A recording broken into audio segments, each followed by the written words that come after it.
Welcome to the deep dive. Today, we're really digging into the origin story of Floraforce. Right. Supermodel turned, well, guardian of nature. Exactly. We're using excerpts from Floraforce, Bloom of Power, as our guide here. To sort of unpack her transformation, those early challenges. Yeah, think about it. Environmental advocacy, but with, actual superpowers. It's a cool concept. It really is. That shift from influencing through image to, like, direct physical action for the environment, it's quite a jump. Totally. So let's set the scene. Liana Verde. She's already a big name, right? A supermodel. Huge, and already an environmental advocate using her platform, which is key context, I think. Definitely. Then she's in the Amazon, maybe for a charity thing the book mentions. Yeah, something like that. And she stumbles upon this hidden grove. And finds this radiant flower, touches it, and bam, everything's different. That's the moment. The book describes it really vividly, gaining these plant powers almost instantly. And the suit, green and brown, vine patterns, the flower emblem, iconic right away. It's a very clear visual. This is who she is now, Floraforce. So let's talk about these powers she gets. What can she actually do initially? Well, the big ones are controlling plants, like vines, for movement, combat, Handy. Very. Plus, you can accelerate plant growth, make things bloom instantly. And she can communicate with flora, understand them. That communication aspect is fascinating. It's not just brute force. Exactly. It's a deep connection, not tech-based. It's inherent, organic. She doesn't waste time trying them out. No, straight into action, stopping deforestation crews, bringing life back to damaged land. It's almost instinctive. That must have caused a stir. Oh, definitely. Global attention, pretty fast.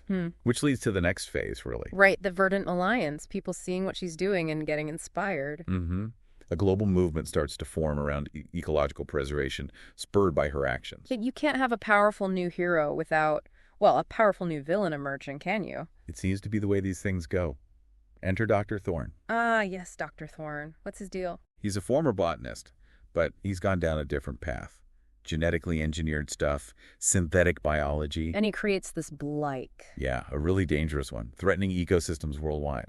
It's his vision of reshaping nature, but, synthetically. Nature versus tech, basically. A classic conflict. So Floraforce has to step in. She does. She infiltrates his biotech company. Yeah. It gets pretty intense. The book mentions a big confrontation, right? Her powers against his creations. Absolutely. A climactic battle. Yeah. And it highlights the stakes. She actually gets injured in the fight. So she's not invincible. No, which makes her more compelling, I think. But she does succeed. She manages to destroy the blight's source, stops it from spreading. Exactly. Neutralizes the immediate threat. A huge victory, but it clearly takes a toll. So after that showdown, what's next? Does she just keep fighting fires? Well, yes and no. She definitely stays vigilant, but there's a shift towards more proactive work, too. Like working with people. Right. Collaborating with global leaders, promoting sustainable practices. The Verdant Alliance becomes more formalized, focusing on education and restoration. And what about Liana Verde? Does she just disappear? Interestingly, no. She continues her modeling career. Really? How does that work? She uses that platform, that influence she still has, to push the environmental message even further. It's like a two-pronged approach. That's smart, using every tool she has. Precisely.